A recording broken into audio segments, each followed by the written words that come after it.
ये बात है गांव भोलापुर की, जहां उत्तम नाम का एक हलवाई रहता था। उत्तम गांव के ही एक ढाबे पर काम किया करता था, जिसका मालिक था कुलदीप। अरे अरे, इतने धीरे काम क्यों कर रहे हो? मालिक, मेरी थोड़ी तबीयत खराब है, इसीलिए दिक्कत हो रही है। अबे तो घर बैठ जा। कुछ दिनों में होली आने वाली है, तो ग्राहकों की भीड़ भी बढ़ने वाली है। तो उन्हें क्या खाली हाथे रखेगा है? मालिक, आप आज की छुट्टी दे दो। तुझे घर पे बैठाने के पैसे नहीं दे रहा मैं। चला चला। उत्तम पूरे दिन टूटते बदन के साथ वहाँ खड़ा मिठाइयाँ बनाता रहता था और फिर वापस घर आ जाता। सुनो, मुझे पैसे दो, होली के लिए कुछ खरीदारी करनी है।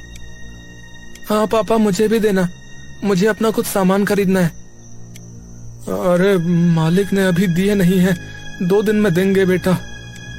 हे भगवान, एक काम होली के बाद ही ले लेना। हाँ में हाँ मिलाना आता है बस तुम्हें, डरपोक कहीं के। मेरे सारे दोस्त होली खेलेंगे, बस मैं घर बैठूंगा। अरे तो क्या लड़ लूं उनसे, बता है? बाहर कर देंगे मुझे वो। अरे तो इतनी मिठाइयाँ बनानी आती है तुम्हें, खुद की दुकान खोलो ना एक छोटी सी। हाँ, अगर नहीं चली तो और कंगाल हो जाएंगे हम। यूं ही डरते रहना जिंदगी भर तुम। हमारी भी सोच लिया करो पापा कभी।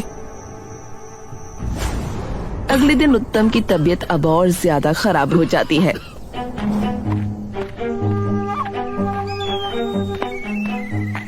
अरे लगानी भी है गुजिया, थोड़ा जल्दी हाथ चला ले। जी जी। उत्तम फटाफट सारा काम करने लगता है, लेकिन जल्दी जल्दी में वो गुजिया के खोए में नमक डाल देता है और उसे गुजिया में डालकर तल देता है। कुछ देर बाद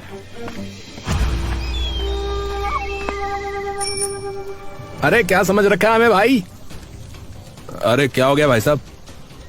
अरे इतना सारा नमक क्यों डाला हुआ है गुजिया में आपने? अरे क्या कह रहे हो भाई साहब?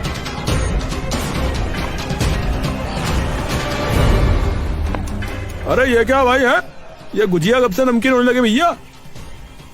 अरे भैया पैसे वापस दो हमारे, हमें नहीं पता। कुलदीप उन गुजियाओं को चख कर देखता है और उसका दिमाग गुस्से से भर जाता है। हाँ भैया, पैसे वापस करो। कुलदीप एक एक करके सबके पैसे वापस करता है। अरे तुमने गुजिया में शक्कर की जगह नमक डाला है, अब बर्दाश्त नहीं होते तुम मुझसे। अरे पर हुआ क्या मालिक? तूने गुजिया में शक्कर की जगह नमक डाला है। हे भगवान, ये क्या हो गया? अब बहुत हो गया, अब बर्दाश्त नहीं होता मुझसे। तो निकल यहाँ से, वरना तो तू मेरी दुकान ही बंद करवा देगा। चल निकल यहाँ से। कुलदीप उत्तम को दुकान से निकाल देता है। अब क्या करूंगा? चेतना तो मुझे छोड़ के बच्चों के साथ अपने मायके चली जाएगी। उत्तम मुंह लटकाए वापस अपने घर जा रहा होता है कि तभी बीच रास्ते में उसे अपना दोस्त लोकेश मिल जाता है। अरे उत्तम भाई, क्या हाल है? अरे बस क्या बताऊं यार। है? अरे बता तो पहले, क्या हुआ? उत्तम लोकेश को सारी बात बताता है। अरे उत्तम भाई, पैसे का जुगाड़ बताऊं? अरे कैसा जुगाड़? अरे बता दूंगा यार, लेकिन ये बात जो है ना, वो हम दोनों के बीच में ही रहनी चाहिए भाई है। अरे यार, मैं क्यों किसी को बताऊंगा भला? है तो आ फिर मेरे साथ आ। लोकेश तभी उत्तम को एक सुनसान सी जगह ले जाता है, जहाँ एक पुरानी फैक्ट्री होती है। अरे भाई, ये कहाँ ले आया तू भाई? लोकेश उत्तम को उस फैक्ट्री के अंदर ले जाता है, जहाँ कई सारे लोग खड़े होते हैं। अरे ये किसे लेके आ गया रे? दोस्त है भाई मेरा। तो क्यों लाए हो? काम ढूंढ रहा है भाई, तो ये मदद कर सकता है आपके धंधे में। ठीक है, इसे अंदर दिखा जाके माल। लोकेश तभी उत्तम को अपने साथ उस फैक्ट्री के एक कमरे में ले जाता है। उत्तम उस कमरे को देखकर डर से कांप जाता है। अरे भाई ये कहाँ ले आए तुम? अरे डर क्यों रहा है? और बस इस गुप्त सामान का काम है जो करना है। अरे मैं कैसे बेचूंगा भाई? अरे कैसी बात कर रहे हो भाई? अरे हमेशा के लिए करने को कौन कह रहा है? अरे जब अपनी दुकान के लिए पैसे हो जाए तो छोड़ दियो। उत्तम कुछ नहीं बोलता। अरे भाई तू मेरा दोस्त नहीं भाई है भाई। हाँ अरे सिर्फ 1 महीने में तू इससे इतने पैसे कमा लेगा कि तूने सोची भी नहीं होगी। हाँ लोकेश और उत्तम दोनों बाहर चले जाते हैं। अरे देख लिया क्या? जी जी। नाम क्या है तेरा? उत्तम। उत्तम बाबू, याद रखना अगर यहाँ गड़बड़ हुई तो दिक्कत हो जाएगी, तो सोच के करना जो करो। उत्तम ये सुनते ही घबरा जाता है और लोकेश को पीछे की ओर खींच लेता है। भाई ये मैं नहीं कर पाऊंगा, मेरे बस की नहीं लग रही। क्यों, क्या हुआ? कुछ नहीं भाई, बस थोड़ा डरा हुआ है बस। भाई साहब मैं कैसे करूंगा ये काम? अरे काम दाम कभी किया है किसी चीज का है? वो मिठाई वगैरह बनाता था। ये तो सबसे सही है, एक दुकान खोल लो मिठाइयों की और पीछे से ये भी बेचता रहियो। बहुत लोगों दूसरे सामान के साथ मीठा खाना खूब पसंद करते हैं, और जगह मैं अपने आप दिलाऊंगा, तू हाँ बोल। मैं वो अबे घर जा और आराम से सोच, और हाँ गलती से भी आज जो देखा वो बता मत दियो किसी को, समझा? लोकेश तभी उत्तम को वहाँ से सीधा उसके घर ले जाता है। अरे लोकेश। नमस्ते भाभी। नमस्ते। और तुम्हें क्या हुआ? तुम्हारी क्यों हवाइयाँ उड़ी पड़ी हैं? हे भगवान, क्या हो गया इन्हें? लोकेश चेतना को सारी बात बता देता है। अरे अब तुम ही बताओ कि क्या ये सही है? अरे तो कौन सा आपको पूरी जिंदगी करना है? बस कुछ महीने करना है, और जब अपनी दुकान खोलने के पैसे हो जाए तो मत करना। अरे पर ये गलत है भाई। अरे तो जो रोज तुम्हारे साथ हुआ वो ठीक है क्या? 3 साल से आप वहाँ काम करते थे और बस एक गलती की और ऐसे उन्होंने बाहर निकाल दिया जैसे आप कुछ थे ही नहीं। होली तक मनाने के पैसे नहीं है हमारे पास। अरे हमने 2 साल से एक कपड़ा तक नहीं खरीदा, तो वो ठीक है। और जो ये रईस घूम रहे हैं, तुम्हें क्या लगता है वो नहीं करते ये सब? अरे वो तो हम जैसे लोगों को मार के चौराहे पर भी टांग देना, उन्हें तब भी कुछ नहीं कहेंगे कोई। तो बताओ क्या वो ठीक है? कमरे में कुछ देर के लिए सन्नाटा छा गया। पर बेचेंगे कैसे? पुलिस वगैरह ने देख लिया तो? अरे तो तुम सामने से थोड़ी बेचोगे भाई, छुपा के बेचोगे। दुकान तो मिठाइयों की होगी ना। उत्तम कुछ देर के लिए चुप हो गया। ठीक है, पर दुकान? अरे वो जग्गा भाई अपने आप देख लेंगे भाई, उनके पास बहुत सारी जगह है।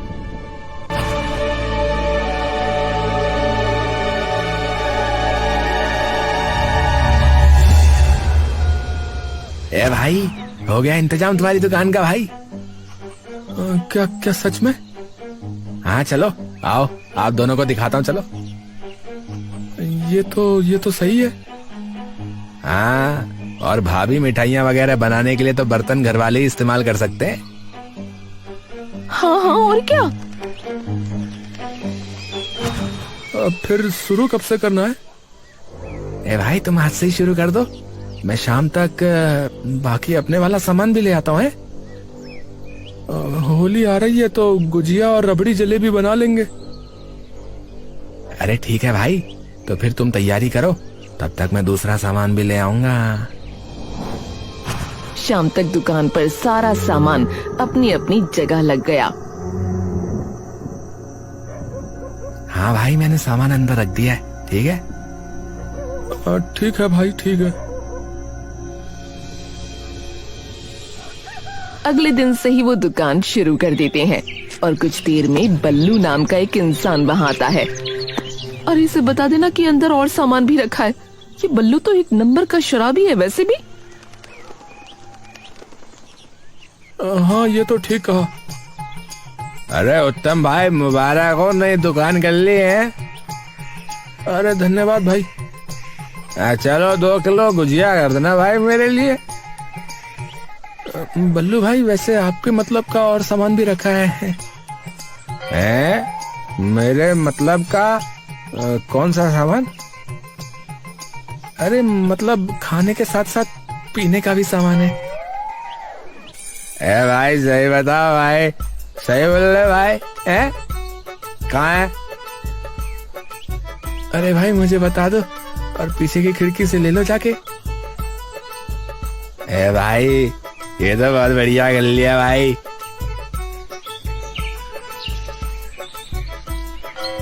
अरे जाओ ले लो, मैं ले आता हूँ पीछे।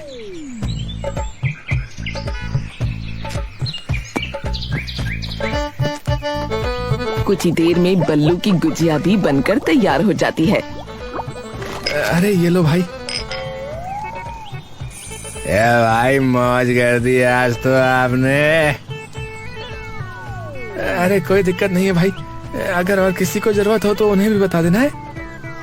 अरे भाई शाम तक तुम देखना भाई, शाम तक कैसी लाइन लगती है तुम्हारी इस दुकान के बाहर। ठीक है भाई, बता देना। और शाम तक बल्लू की बात सच हो जाती है। दुकान के बाहर इकट्ठा हो जाते हैं और रात तक दुकान का सारा सामान खत्म हो जाता है। तभी लोकेश वहाँ आता है। हाँ भाई कैसा रहा? अरे भैया बहुत बढ़िया। और लोकेश यार, तू है यार मेरा सच्चा दोस्त यार। तूने बचा लिया भाई मुझे। और हाँ, तेरा सारा सामान खत्म हो चुका है तो कल और लेके आना पड़ेगा। अरे हाँ भाई, अरे वो तो मैं अपने आप ही ले आऊंगा, तो उसकी चिंता मत कर। है कुछ दिन दुकान पर जमकर बिक्री होती है, लेकिन एक दिन अरे भाई मेरा काम करो पहले। तभी गांव का रहने वाला माधव विपुल को साइड कर देता है। मैं पहले आया था तो मुझे मिलेगा पहले। माधव और विपुल में तभी जिद बहस शुरू हो जाती है।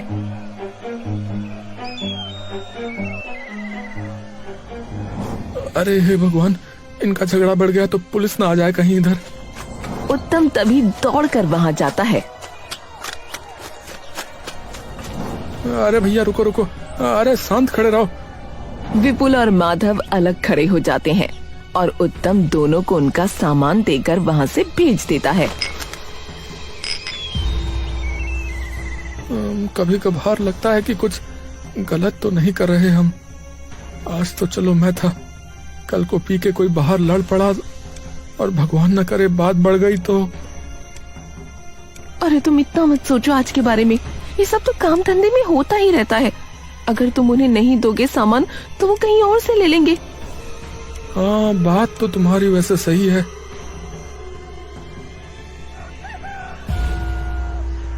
अरे भाई सुनो। हाँ भैया बताओ। अरे वो 3 बोतल कर देना जरा। उत्तम कुछ देर के लिए महेंद्र की ओर देखता रहता है। तुम तो उसके भाई हो ना, मनीष के? मेरे बेटे का दोस्त है वो। हाँ बेटा ये जो कर रहे हो ना, ये वैसे ठीक आदत नहीं है। कुछ नहीं रखा इन चीजों में। अरे वो मेरे लिए नहीं है, वो मेरे घर पे मेहमान आए ना तो उन्होंने मंगवाई है। आ जाओ जरा पीछे फिर। उत्तम उसे पीछे की खिड़की से उसका सामान दे देता है। कुछ देर तक सब सही चल रहा होता है कि तभी लोकेश दौड़ता हुआ आता है। अरे उत्तम, उत्तम। अरे लोकेश, अरे क्या हुआ भैया? अरे वो मुझे नंदू पड़ा मिला था रास्ते में। नंदू पड़ा मिला था मतलब? अरे उसके सिर पे चोट लगी हुई थी। अरे तो अभी कहाँ है वो? मैंने सबसे पहले उसे अस्पताल में भर्ती करवाया और फिर यहाँ आया हूँ। उत्तम और चेतना दुकान बंद करके तुरंत अस्पताल पहुँच जाते हैं।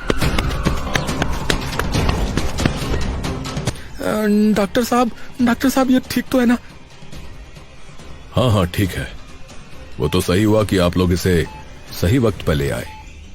ये सब हुआ कैसे पर? नंदू बेटा तू ठीक तो है ना? हाँ माँ। और ये सब कैसे हुआ है? कैसे हुआ ये? वो मनीष है ना? महेंद्र और उसके दोस्त तभी उसके सामने आ जाते हैं। हाँ भाई, अपने बाबा को बोल जो काम है वो करे, ज्यादा ज्ञान ना दे लोगों को। अरे मेरे पापा के बारे में ऐसे बात क्यों कर रहे हो आप? करूंगा। मेरे पापा को कुछ मत बोलना। फिर गुस्से में आके उन्होंने ये कर दिया। मैंने कैसे ना कैसे आपके पास आने की कोशिश की, लेकिन बीच रास्ते में लोकेश काका ही मिल गए। उत्तम के मुंह से एक शब्द नहीं निकलता और वो सीधा कमरे से बाहर चला जाता है, जहां लोकेश उसका इंतजार कर रहा होता है।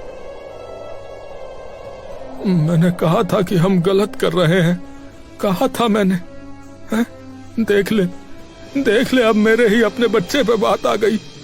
भाई लोकेश, भाई अपना सामान वापस ले जा भाई, और मना कर दे उन्हें भी कि मैं अब ये नहीं करने वाला। भाई हाथ जोड़ता हूँ। अरे भाई तू क्या बोल रहा भाई? अरे इतनी जल्दीबाजी मत कर यार। अरे नहीं भाई, हो गया मेरा भाई, अब नहीं। अरे भाई तू तो बिगड़ ही गया। अच्छा ठीक है, मैं देखता हूँ। कुछ देर में उत्तम और चेतना नंदू को लेकर वापस अपने घर आते हैं। अगले दिन चेतना और उत्तम घर पर बैठे होते हैं कि तभी उनके दरवाजे पर जोर से दस्तक होती है। चेतना जाकर दरवाजा खोलती है। तभी उत्तम देखता है कि सामने जग्गा अपने गुंडों के साथ खड़ा है। अरे आप कौन हैं? अरे अपने पति से पूछ।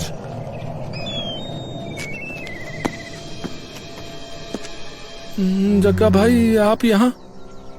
अबे मना क्यों कर रहा है काम करने के लिए? भाई मुझसे नहीं होगा ये अब, इससे लोगों की जिंदगी बर्बाद होती है। मैं नहीं कर पाऊंगा भैया। अबे चुपचाप जो कहा है ना वो कर, समझा बे?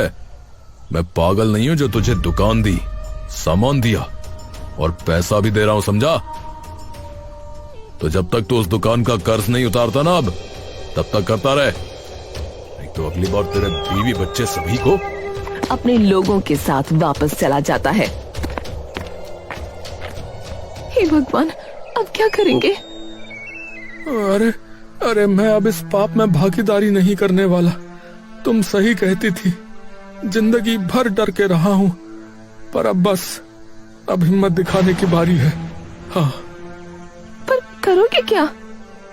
वही जो पहले कर देना चाहिए था। उत्तम अब बिना डरे सीधा थाने पहुंच जाता है। इंस्पेक्टर साहब, एक रिपोर्ट दर्ज करानी है। हाँ जी बताइए, किसकी? अपनी और जग्गा की। ये सुनकर थाने के सभी लोग चौंक जाते हैं। जग्गा? जी। उत्तम सारी बात उन्हें बता देता है। बड़ी हिम्मत है भाई, सच में बड़ी हिम्मत है थारे में। मैं सब बता दूंगा, उसके बदले बस मुझे एक चीज चाहिए इंस्पेक्टर साहब। हाँ बोल, क्या कर सके हैं, बोल। मेरी बीवी बच्चों को उनसे बहुत खतरा है साहब, और वो हमें आज सुबह धमकी भी देकर गए हैं। तो बस आप उनकी सुरक्षा का कुछ प्रबंध कर दीजिए जब तक मैं वहां ना हूं। अरे चिंता मत करियो, तुमने आके खुद से कबूला है तो ज्यादा लंबी सजा नहीं होगी तुम्हें, 1-2 साल की होगी। तब तक के लिए मैं अपने कुछ हवलदारों को तुम्हारे घर के बाहर खड़ा कर दूंगा, ठीक हो लिया? जी साहब, बहुत बहुत धन्यवाद। हवलदार उत्तम को जेल में ले जाते हैं और कुछ ही दिनों में पुलिस वाले जग्गा और उसके सभी साथियों को भी अपनी हिरासत में ले लेते हैं। 1 साल बाद उत्तम को जेल से रिहा कर दिया जाता है, लेकिन पूरे गांव में अब उसकी बदनामी के चर्चे फैल जाते हैं। अरे पूरे गांव का नाम मिट्टी में मिला दिया तूने, है बे? तभी उत्तम का पुराना मालिक भी भीड़ में से बोल पड़ता है। अरे सरपंच जी, ये तो है ही लालची कहीं का। दुकान पे भी यही लक्षण थे इसके। घटिया ये घटिया। मैं तो कहता हूँ इसे और इसके बीवी बच्चों को बाहर फेंक के मारो गांव से। हाँ। उत्तम तभी गुस्से में आकर कुलदीप पर चिल्ला पड़ता है। अबे चुप चुप, अबे तू बताएगा मुझे सही गलत? सबसे बड़ा लालची तो तू है बे, जो गधों की तरह काम कराता था हमसे और एक छुट्टी लेने पे भी पैसे काट लेता था। हाँ, किया है, गलत किया है, माना किया है गलत, और उसी गलती की सजा भोग के भी तो आ रहा हूँ। है और खुद चल के गया था गलती मानने, छाती ठोक के कहता हूँ। हाँ, और सरपंच, तू क्या कह रहा है रे? है? अरे अरे कहाँ है? मंगलू है क्या इधर कहीं भीड़ में? हाँ हाँ भाई, यही हूँ। अरे जरा बताइयो, तेरी जमीन के साथ क्या किया हुआ है, बताइयो। जमींदार ने कब्जा कर लिया भैया। हाँ, और जब ये तेरे पास आया तब सरपंच तूने क्या किया बोल? अरे लात मार के बाहर कर दिया, लात मार के, क्योंकि तेरे मुंह में भी पैसे ठूस दिए होंगे उसने। हाँ, तुम अमीर, हम गरीबों से जो चाहे जब चाहे छीन लो, लेकिन हम चुप रहे क्योंकि इस लालची कुलदीप ने एक गलती पे बाहर निकाल दिया मुझे। हमें तो ये सोचना पड़ता है कि आज अपने बीवी बच्चों के खाने का इंतजाम कैसे करेंगे। होली में आपके घर तो पकवान बने, लेकिन हमारे घर चूल्हा भी ना जले। ये कैसे ठीक हुआ भला है? अरे ये कैसा त्योहार हुआ जहां आपके घर पे रंग उछले, लेकिन हमारे घर की दीवारें तक बेरंग हो। पर अब बस बहुत हुआ भैया, बहुत हुआ। अब गुलाल का तिलक हमारे माथे पर भी लगेगा और दिया हमारे घर पर भी जलेगा, बता रहा हूँ। ये सुनते ही गांव के सभी गरीबों के मन के भाव उमड़ पड़ते हैं और सब अमीर चुप हो जाते हैं। अरे उत्तम भैया जिंदाबाद, जिंदाबाद जिंदाबाद। अरे हमारे भैया कैसे हो? अरे उत्तम भैया जैसे हो। उत्तम भाई जिंदाबाद जिंदाबाद जिंदाबाद। और देखते ही देखते चारों ओर उत्तम के नाम के नारे गूंज उठते हैं और उत्तम मुस्कुराकर चेतना की ओर देखने लगता है। अरे पर फिर भी भाइयों मैं ये कहता हूँ कि कभी इन अमीरों जितना मत गिरना। सच्चाई का रास्ता मुश्किल है, पर बदलाव का तरीका उसी रास्ते पर मिलेगा। और हाँ, बुरा करोगे तो बाद में भोगना भी पड़ेगा भैया। तो बस ईमानदारी से चलते जाओ भैया, बाकी राम जी सबका भला करें।